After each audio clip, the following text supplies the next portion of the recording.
Hello students, good morning. मैं रीमा श्रीवास्तव और आप लोग मुझसे पढ़ेंगे आज हिंदी हिंदी सेकंड का चैप्टर 3, जिसका नाम है शब्द संरचना। जिसका नाम है शब्द संरचना। पिछले वीडियो में आप लोगों ने वर्ड के बारे में जाना था कि वर्ड क्या है, वर्ड किसको कहते हैं। इस वीडियो में हम लोग शब्द के बारे में जानेंगे। वर्ड से बड़ी इकाई क्या है? शब्द है। वर्ड से बड़ी इकाई क्या है? शब्द है। तो आज हम शब्द के बारे में जानेंगे। वर्डों के सार्थक समूह से ही वाक्य का निर्माण होता है। वर्डों के सार्थक समूह से ही वाक्य का शब्द का निर्माण होता है।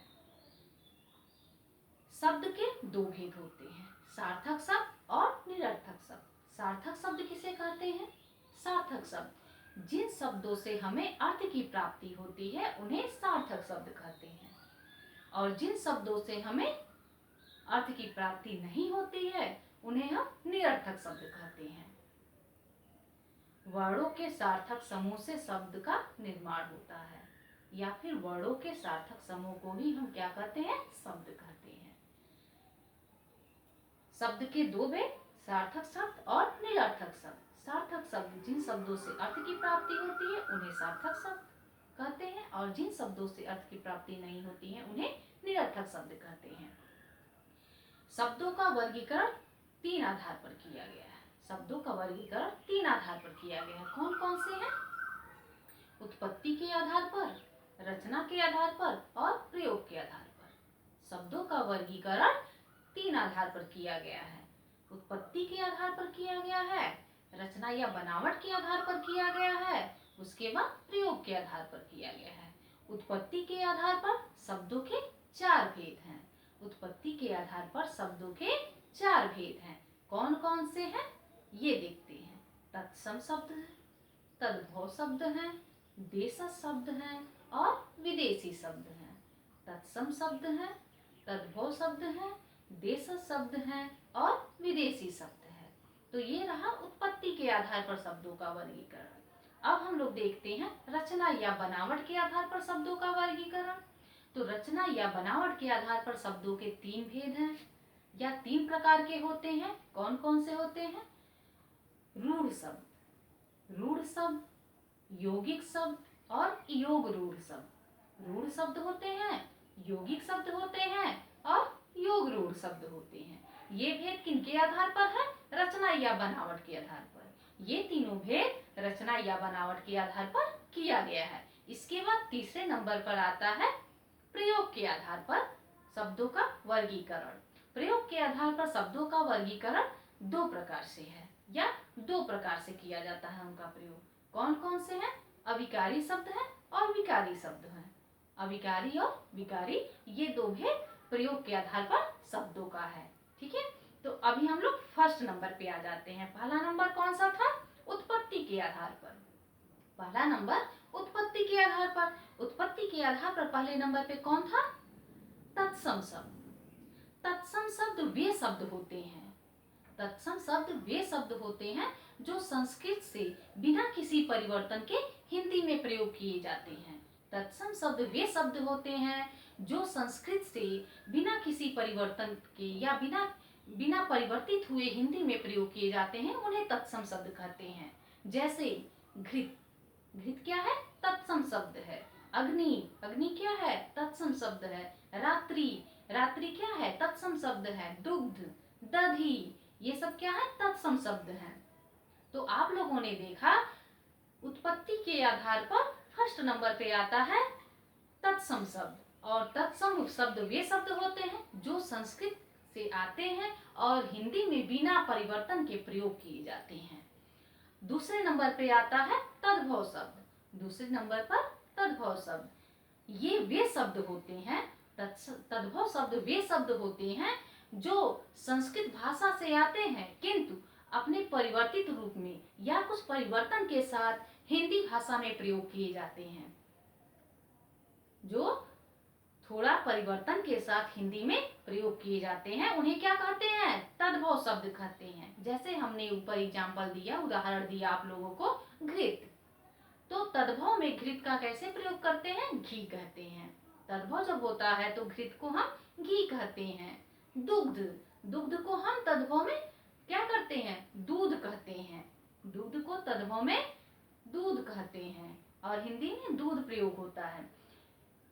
जब संस्कृत से बिना परिवर्तित हुए, बिना परिवर्तन के दुग्ध लिखा जाता है तो वो तद्भव शब्द वो तत्सम शब्द कहलाता है। किंतु जब उसमें परिवर्तन हो जाता है और दुग्ध से वो दूध बन जाता है तो वो क्या कहलाता है? तद्भव कहलाता है। रात्रि, रात्रि जो है तत्सम शब्द है। क्यों?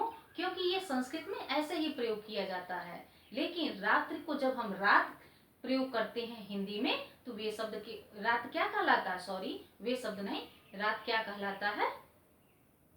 तद्भव शब्द कहलाता है। जैसे संस्कृत में सूर्य होता है और सूर्य होता है, उसका तत्सम सूर्य ही होता है। लेकिन जब थोड़ा परिवर्तन हो जाता है, थोड़ा परिवर्तन आ जाता है तो क्या हो जाता है? सूरज हो जाता है। अग्नि को आग कहते हैं। तो आप लोगों ने तत्सम और तद्भव को समझा होगा, ठीक है। और तीसरे नंबर पे आता है आपका देशज शब्द। देशज शब्द वे शब्द होते हैं जो देश में प्रचलित भाषाओं और बोलियों से हिंदी में आए होते हैं। देशज शब्द वे शब्द होते हैं जो देश में प्रचलित भाषा और बोली से आते हैं। उनका प्रयोग देश में प्रचलित भाषाओं और बोलियों से होता है, उन्हीं से वो लिए गए होते हैं। जैसे देशज शब्द पगड़ी, खिड़की। पगड़ी क्या है? देशज शब्द है। खिड़की क्या है? देशज शब्द है। तो आप लोगों को देशज भी समझ में आया होगा। अब विदेशी शब्द, हमारे हिंदी में विदेशी शब्द। विदेशी शब्द वे शब्द होते हैं जो दूसरे देश की भाषाओं से अपने देश में आए होते हैं। जो विदेशी शब्द वे शब्द होते हैं जो दूसरे देश की भाषाओं से अपने देश में आए होते हैं। अर्थात कि अलग अलग भाषाओं से वो हिंदी में आ जाते हैं। जैसे कि स्कूल, स्टेशन। स्कूल और स्टेशन ये कैसे शब्द हैं? ये हैं विदेशी शब्द। डॉक्टर, डॉक्टर हमारे हिंदी में डॉक्टर को क्या कहते हैं? वैद्य कहते हैं। लेकिन डॉक्टर क्या है? अंग्रेजी शब्द है, यानी कि ये विदेशी भाषा से लिया गया है, इसीलिए क्या कहे जाते हैं? विदेशी शब्द कहे जाते हैं। तो आप लोगों को चारों क्लियर हो गया होगा, तत्सम, तद्भव, देशज, विदेशी। तो उत्पत्ति के आधार पर शब्दों के चार भेद, चारों में क्या क्या है हमने बताया। दूसरे नंबर पे आता है रचना या बनावट के आधार पर शब्दों का वर्गीकरण। तो रचना या बनावट के आधार पर शब्दों के तीन भेद होते हैं। हमने बताया कि रचना या बनावट के आधार पर शब्दों के तीन भेद होते हैं। पहला रूढ़, दूसरा यौगिक शब्द, तीसरा योग रूढ़। रूढ़ शब्द वे शब्द होते हैं जिनके और टुकड़े नहीं हो सकते। अगर उनके टुकड़े किए जाए या खंड किए जाए तो उनसे हमें अर्थ की प्राप्ति नहीं होती है। जैसे कि हाथ, हाथ को अलग कर देंगे, हा अलग, फ अलग, कोई अर्थ नहीं मिलेगा। जैसे कि रा को अलग कर देंगे, त को अलग कर देंगे, कोई अर्थ नहीं मिलेगा। जैसे कि घर, घ को अलग कर देंगे, र को अलग कर देंगे, कोई अर्थ नहीं मिलेगा। तो इसे ही हम क्या कहते हैं? रूढ़ शब्द। अर्थात इनमें जरा भी परिवर्तन हुआ तो अर्थ हमें नहीं मिलेगा। अगर जरा भी इनमें परिवर्तन हुआ या अलग किया गया तो हमें अर्थ नहीं मिलेगा। इसीलिए ये क्या कहे जाते हैं? रूढ़ शब्द कहे जाते हैं। यौगिक शब्द, यौगिक शब्द जैसा कि आप लोग को नाम से ही बोध होता है, यौगिक यानी कि जुड़ना, जुड़ा हुआ। इसमें दो शब्द जुड़े होते हैं और दोनों को जब हम अलग करते हैं, उनका खंड करते हैं तो हमें दो अर्थ मिलते हैं। दोनों शब्दों के दो अर्थ मिलते हैं। जैसे रसोई घर, रसोई का भी अर्थ है, घर का भी अर्थ है। जैसे रसोई घर, रसोई का भी अर्थ है, घर का भी अर्थ है। प्रधानमंत्री, प्रधान का भी अर्थ है और मंत्री का भी अर्थ है। रेलवे स्टेशन, रेलवे का भी अर्थ है, स्टेशन का भी अर्थ है। अर्थात दो शब्द जब जुड़कर एक शब्द बनते हैं, जब दो शब्द जुड़कर एक शब्द बनते हैं तो उन्हें क्या कहते हैं? यौगिक शब्द कहते हैं। तीसरे नंबर पे आता है योग रूढ़। योग रूढ़ शब्द वे शब्द कहलाते हैं जिनका शाब्दिक अर्थ ना लेकर विशेष अर्थ लिया जाता है, अर्थात इनके शब्द से जो हमें अर्थ प्राप्त होता है उसे नहीं हम लेते बल्कि विशेष अर्थ हमें उससे प्राप्त होता है। इसके लिए जैसे नीलकंठ, नीलकंठ का शाब्दिक अर्थ होगा नीला गला, नीला कंठ यानी कि नीला एक रंग, कंठ यानी कि हमारा गला। शाब्दिक अर्थ तो यही हुआ, लेकिन इसका शाब्दिक अर्थ नहीं लेते हैं। नीलकंठ किसका विशेष नाम है? भोलेनाथ का, शंकर जी का। तो जब नीलकंठ आता है तो हम किसको याद करते हैं या किससे उनका संबंध जोड़ते हैं? शिव जी से। तो नीलकंठ भी समझ में आया। तो ये होता है योग रूढ़ शब्द, यानी कि इसका शाब्दिक अर्थ नहीं लिया जाता बल्कि विशेष अर्थ लिया जाता है। जैसे कि जलज, जल और ज। जल मतलब पानी, ज मीन्स जन्मा हुआ, जल में जो उत्पन्न हुआ हो। शाब्दिक अर्थ जलज का अगर हम लेंगे तो जल में उत्पन्न हुआ या जलज में या पानी में जिसकी उत्पत्ति होती है। लेकिन इसका विशेष अर्थ किसके लिए लिया जाता है? कमल के लिए। तो क्या हुआ? योग रूढ़ हुआ।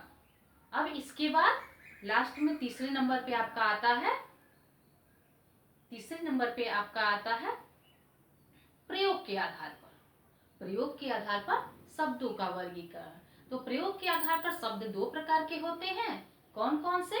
विकारी शब्द और अविकारी शब्द। विकारी शब्द वे शब्द होते हैं जिनमें लिंग, वचन और काल के अनुसार परिवर्तन होता है। विकारी शब्द वे शब्द कहलाते हैं जिनमें लिंग, वचन और काल के अनुसार परिवर्तन होता है, उन्हें हम विकारी शब्द कहते हैं। जैसे संज्ञा, सर्वनाम, क्रिया और विशेषण। संज्ञा, सर्वनाम, क्रिया और विशेषण, इन चारों में लिंग, वचन और काल के अनुसार परिवर्तन होता है, इसलिए ये क्या है? विकारी शब्द हैं। अविकारी शब्द, अविकारी शब्द किसे कहते हैं ये जानते हैं। अविकारी शब्द वे शब्द कहलाते हैं जिनमें लिंग, वचन, काल के अनुसार कोई परिवर्तन नहीं होता है, यानी उनमें बदलाव नहीं होता है, उन्हें ही हम क्या कहते हैं? अविकारी शब्द कहते हैं। अविकारी शब्द कौन कौन से हैं? क्रिया विशेषण, अर्थात क्रिया की जो शब्द विशेषता बताते हैं उनमें परिवर्तन नहीं होता है। संबंध बोधक में परिवर्तन नहीं होता है, समुच्चय बोधक में परिवर्तन नहीं होता है और विस्मय आदि बोधक में कोई परिवर्तन नहीं होता है। इन चारों शब्दों में कोई परिवर्तन नहीं होता है। जब भी हम वाक्य में प्रयोग करेंगे वो उसी रूप में प्रयोग होंगे, इसमें कोई परिवर्तन नहीं होता है, इसीलिए इन्हें अविकारी शब्द कहते हैं। इनमें कोई विकार नहीं होता है। तो उम्मीद है आप लोगों को ये चैप्टर अच्छे से समझ में आया होगा। धन्यवाद। नेक्स्ट चैप्टर हम नेक्स्ट डे पढ़ेंगे। Bye bye.